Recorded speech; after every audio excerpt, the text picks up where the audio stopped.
સુરતના તુર્કીવાડ વિસ્તારનું નામ બદલવા સાંસદની માંગ, લખ્યું દુશ્મન દેશોના નામથી વિસ્તાર ઓળખાય એ દેશના જવાનોનું અપમાન।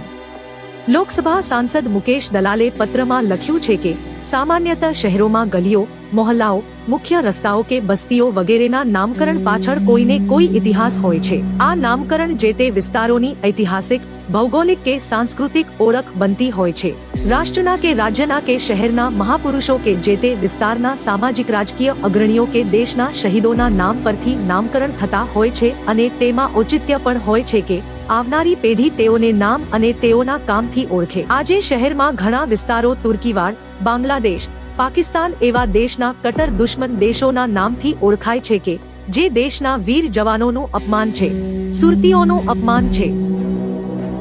એક બાજુ પહેલગામમાં પાકિસ્તાન સમર્પિત આતંકવાદીઓ દ્વારા કાયરતા યુક્ત કૃત્ય બાદ દેશના વડાપ્રધાન નરેન્દ્ર મોદીના નેતૃત્વ હેઠળ દેશના વીર જવાનો સાહસ અને શૌર્ય બતાવી આતંકવાદીઓની કતલેઆમ કરતા હોય, તેઓના અડ્ડાઓને નેસ્તાનાબૂદ કરતા હોય, ત્યારે બીજી બાજુ સુરત શહેરમાં આવા પ્રકારના નામકરણ બિલકુલ પણ ચલાવી લેવામાં આવશે નહીં। મારી માંગણી છે કે સમગ્ર શહેરમાં જે કોઈ વિસ્તારો તુર્કીવાડ, પાકિસ્તાન કે બાંગ્લાદેશ જેવા ભારતના શત્રુ દેશોના નામથી ઓળખાતા હોય તેની એક યાદી બનાવી એ તમામ નામો કાઢી નાખી નવા ઉચિત પ્રજાની લાગણી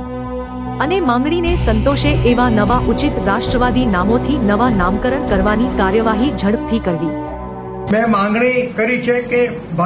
સુરત શહેરમાં જે પણ કોઈ વિસ્તારોમાં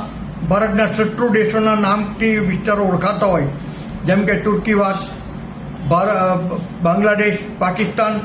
એવા વિસ્તારથી જે પણ કોઈ એરિયા ઓળખાતા હોય એની યાદી તૈયાર કરવી જોઈએ અને એ નામો બદલીને ભારત દેશના જે મહાપુરુષો થઈ ગયા છે કે શહીદો થઈ ગયા છે કે ઐતિહાસિક કોઈ ધરોહર હોય કે જે તે વિસ્તારના કોઈ સામાજિક